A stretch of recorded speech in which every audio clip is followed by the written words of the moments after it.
شیطان کیا ہے؟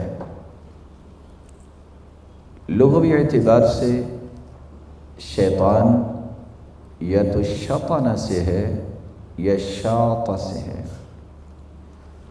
شطن یشتن عربی زبان میں جب استعمال ہوتا ہے تو اس کا مطلب ہوتا ہے حق سے دور ہونا اور حق سے دور کرنا۔ شیطان کو شیطان اس لیے کہتے ہیں کہ یہ خود بھی حق سے دور ہے اور اس کی زندگی کا مشن بھی یہ ہے کہ یہ انسانیت کو حق سے دور کرے گا۔ اس لیے علماء یہ کہتے ہیں فَهُوَ بَعِيدٌ بِفِسْقِهِ عَنْ كُلِّ خَيْرٍ وَعَنْ رَحْمَةِ اللَّهِ۔ شیطان اپنے فسق و فجور کی وجہ سے ہر خیر سے دور ہے، اللہ کی رحمت سے دور ہے، اور اس کے مقاصد میں سے سب سے بڑا مقصد یہ ہے کہ وہ انسانیت کو بھی ہر نیکی اور بھلائی اور اللہ کی رحمت سے دور کر دے۔ شطن یشتن کا دوسرا مطلب جو عربی زبان کے اندر استعمال کیا جاتا ہے وہ ہے مخالفت کرنا۔ شیطان نے اللہ ذوالجلال کے حکم کی مخالفت کی، اور اس کی کوشش بھی یہ ہے جو کہ اس نے اللہ کی قسم اٹھائی ہے کہ میں قیامت تک انسانیت کو رب کی مخالفت پر لگاؤں گا۔ شطن یشتن کا تیسرا مطلب جو کتابیں بیان کرتی ہیں داخل ہونا۔ کتنے ایسے دشمن ہیں جو انسان کو نظر آتے ہیں، کتنے ایسے دشمن ہیں جن کی انسان کو خبر ہوتی ہے، اگر وہ سامنے دیکھ لے تو اس کو مٹانے کی بھرپور کوشش کرتا ہے، لیکن شیطان ایسا ہے جو انسانی جسم میں وسوسوں کے ذریعے بھی اور دیگر طریقوں کے مطابق بھی وہ انسان میں داخل ہونے کی کوشش کرتا ہے۔ ان الشیطان یجری من ابن آدم مجرى الدم۔ شیطان انسانی جسم میں ایسا ہی چلتا ہے جس طرح خون کی سرکولیشن انسان کے جسم میں ہوتی ہے۔ رسول اکرم صلی اللہ علیہ وسلم نے امت کو یہ ہدایت کی کہ اس کو داخل ہونے سے بچانا یا اس کے وسوسوں سے محفوظ ہونا، یہی ایک عقل مند اور اللہ کے محبوب مسلمان کی نشانی ہے۔ عربی زبان میں الشاطن جب استعمال ہوتا ہے جو شطن یشتن سے ہی ہے، جس کا مطلب کتابیں بیان کرتی ہیں شریر۔ ہر شرارت کرنے والے کو عربی زبان میں شیطان کہا جاتا ہے۔ خبیث ہر وہ جو کسی قسم کی صفائی کا خیال نہ کرے بلکہ خباثت اور اسی طرح غلاظت کو پسند کرنے والا، اس کو بھی عربی زبان میں شیطان کہا جاتا ہے۔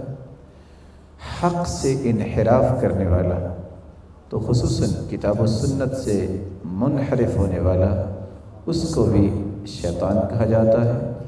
اور بعض نے تو ادب و آداب سے عاری کسی بھی انسان کو عربی زبان میں شیطان کہا گیا ہے۔ جیسا کہ عمر رضی اللہ تعالی عنہ جب ان کو ایک خچر پہ سوار کیا گیا، خچر پہ بیٹھتے ہی اس نے تبختر کرنا شروع کیا، اچھلنا کودنا شروع کیا، تو عمر رضی اللہ تعالی عنہ فرمانے لگے ما حملتمونی الا علی شیطان، لگتا ہے آج تم نے مجھے خچر پہ نہیں بلکہ شیطان پہ سوار کر دیا۔ ما نزلت عنہ حتی انکرت نفسی، کہ میرے بیٹھتے ہی اس نے شیطان کی طرح اچھلنا کودنا شروع کیا، تو ہر وہ چیز جو ادب سے اپنے آپ کو دور لے جائے عربی زبان میں اس کو بھی شیطان کہا گیا ہے۔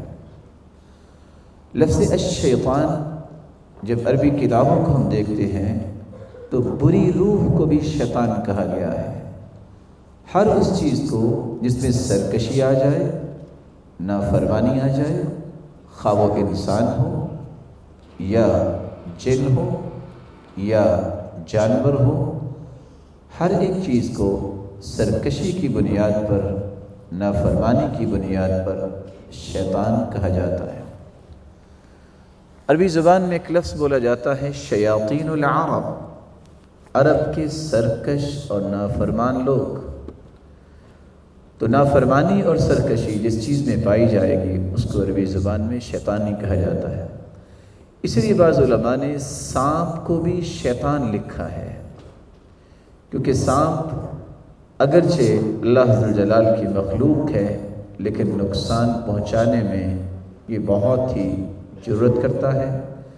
اس لیے عربی زبان میں ایک اور لفظ استعمال ہوتا ہے شیاطین الراس، غصے اور جوش سے بھرے ہوئے لوگ۔ تو غصہ بھی چونکہ شیطان کی طرف سے ہوتا ہے اور غصہ دلاتا بھی شیطان ہے، تو ہر چیز جو اپنے آپ کو کنٹرول نہ کر پائے یا اپنی حدود سے کراس کرنے لگے تو اس کو بھی شیطانی حرکت کہہ دیا جاتا ہے۔ رسول اکرم صلی اللہ علیہ وسلم کا فرمان ہے ان الغضب من الشیطان، غصہ شیطان کی طرف سے ہے۔ وَإِنَّ الشَّيْطَانَ خُلِقَ مِن نَّارٍ، اور شیطان کو اللہ تعالیٰ نے آگ سے پیدا کیا ہے۔ وَإِنَّمَا تُطْفَأُ النَّارُ بِالْمَاءِ، اور آگ کو ٹھنڈا کیا جاتا ہے پانی کے ساتھ۔ فَإِذَا غَضِبَ أَحَدُكُمْ فَلْيَتَوَضَّأْ، اس لیے جب تم میں سے کسی کو غصہ آ جائے تو اس کو چاہیے کہ وہ وضو کر لے۔ عربی زبان میں جہاں شیطان یہ شیطانہ سے ہے، وہاں یہ شاطا سے بھی بیان کیا گیا ہے۔ شاطا کا مطلب ہے بھڑکانا یا جلانا۔ تو شیطان کو اس لیے شیطان کہتے ہیں کہ یہ ہر وقت اللہ ذو الجلال اور اس کے پیغمبروں کے خلاف انسانیت کو بھڑکاتا ہے اور ان اصولوں کے خلاف، ان ضابطوں کے خلاف، ان ادب و آداب کے خلاف جوش دلاتا ہے جو انسانیت کی بہتری کے لیے اللہ تعالیٰ نے کتابوں کی شکل میں نازل کی۔ اس لیے علماء لکھتے ہیں فالشیطان من شاط لأنہ مخلوق من نار، شیطان کو شیطان اس لیے کہا گیا ہے کہ اس کو اللہ ذو الجلال نے آگ سے پیدا کیا ہے۔ اصطلاحی اعتبار سے شیطان کی تعریف کرتے ہوئے ابو عبیدہ رحمہ اللہ رحمۃ واسعہ بیان کرتے ہیں هو اسم لكل عارم شرس شدید عات من الجن والانس والحیوانات، شیطان انسانوں، جنوں اور جانوروں میں جو بھی بد خلق بن جائے اور ضرر رساں بن جائے اس کو شیطان کہا جاتا ہے۔ اور امام طبری رحمۃ اللہ علیہ شیطان کے بارے میں لکھتے ہیں هو كل متمرد من الجن والانس والدواب وكل شيء، جن، انسان، چوپائے اور ہر چیز میں سے جو سرکشی اختیار کرے اس کو شیطان کہا جاتا ہے۔